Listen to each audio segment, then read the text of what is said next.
It's Laura Eubanks of Design for Serenity with your succulent tip of the day and day 4 in the extreme quarantine garden maintenance makeover at the neighbors. Thank you guys, everybody, for voting on Sticks on Fire, yay or nay, and I'll announce that result here shortly. And I also want to thank you guys for joining me live last night in Walkabout Wednesday. That was so fun. I really enjoyed spending that time with you.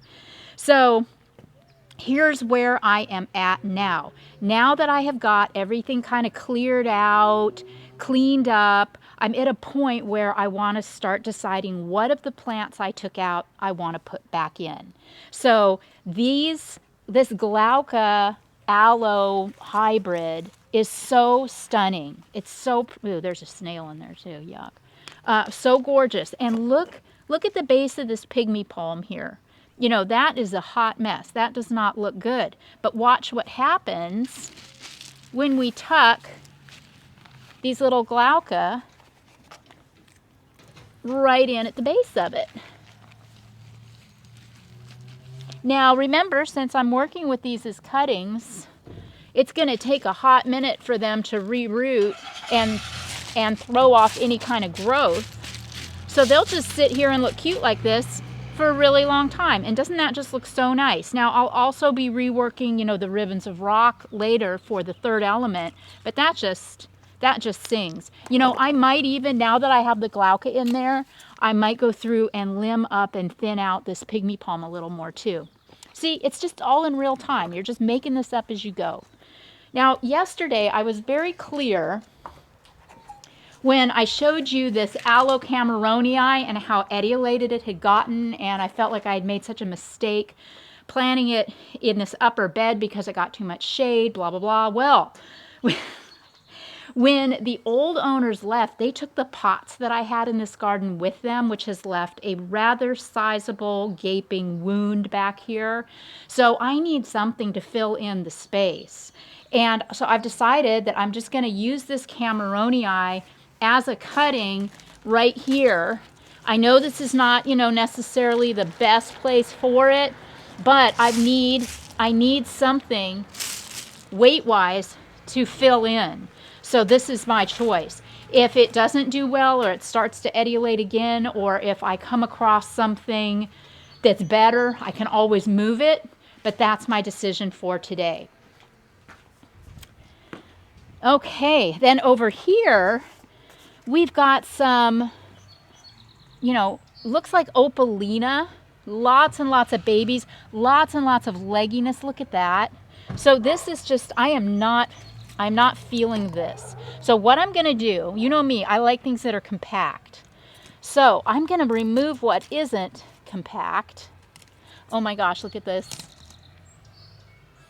That little leaf that dropped and it's starting to propagate itself. That is so cute. I'm going to take this and I'm going to take this. I'm just going to cut out all of this wood. Ugh, that looks like it just doesn't look good. So I think I'm going to get rid of that one. It doesn't look healthy. These at some point got a little too wet. If your leaves are falling off of your plant really easily, sometimes that's indicative of it getting too wet at some point in the season or the process. Okay, now these do not, it's trash. These don't offend me, right? So I'm going to take this beautiful grouping. I'm going to limb it up a little higher. And then just set it right down there in the middle. How much better and tighter does that look? And then my other pieces, I can just tuck around the edges. Like so. You know, fixed it. That's a really great way to fix a situation like that. I've got, you know, some other little compatible sedums that I can tuck into, and we can just make a little neighborhood, a little sedum colony, a little sedum neighborhood. How fun. They can all hang out together and be very, very happy. All right. Then here, this little euphorbia millii, you know, it's struggling a little bit, and I cut off the dead wood, but I still felt like it was highly viable. I like the colors. It's very diminutive and delicate.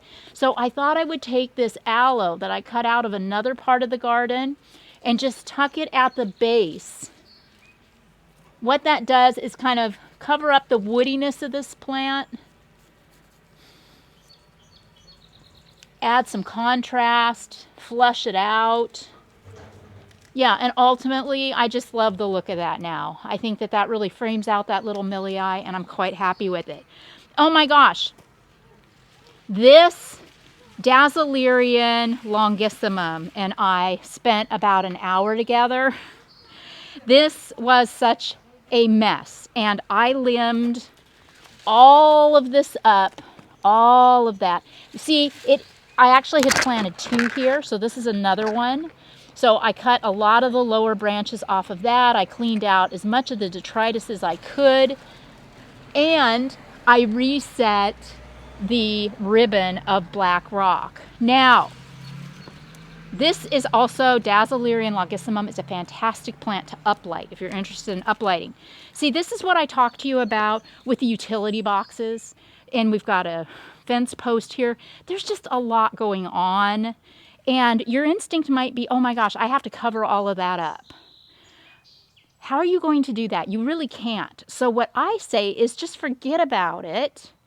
Do something simple, pretty, and eye-catching, where folks won't notice the utility boxes so much as they're going to notice the interesting plant arrangement that you have made. Look at all of the crap. This is what I took off of that Dazzlerian.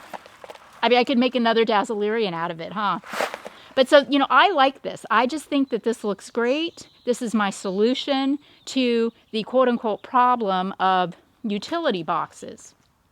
Okay, now, as I was looking at my arrangement, I noticed, for example, this Crassula platyphylla is kind of leggy and woody, but I really like the way it looks where it's at. So rather than dig it up and cut it up and reset it, I decided to take a couple of these Aeonium urbicums. Now watch this. See under there? It's just gravel.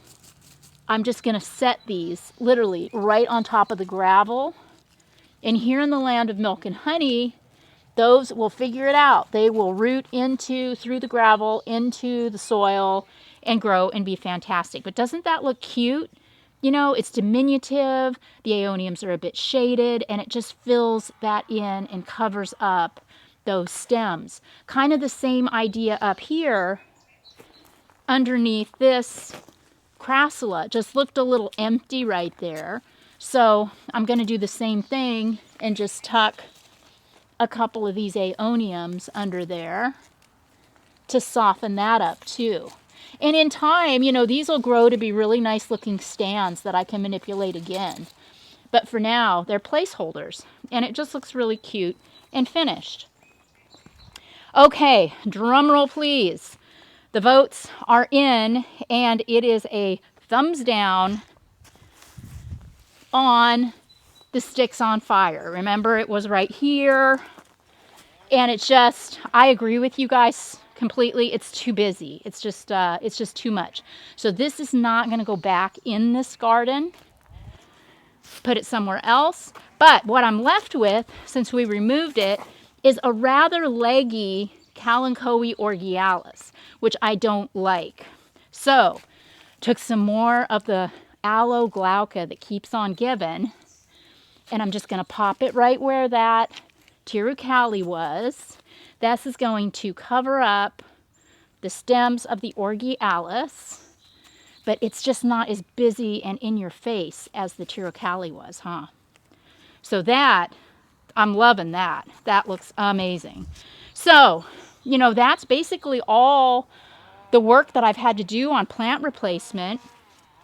And now, since I've done all my cleaning and everything, the fun part is just going to be resetting the rock that I have pulled out and cleaned. And I've got some black, big, lava bouldery stuff that I'm going to run all along the back because it's bigger and heavier. And then the diminutive river rock, I'm going to create a winding ribbon with this rock. Oh, thanks, Hannah.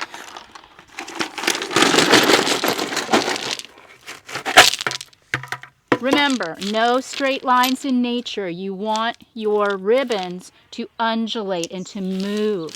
And this is very subjective. How wide do you go?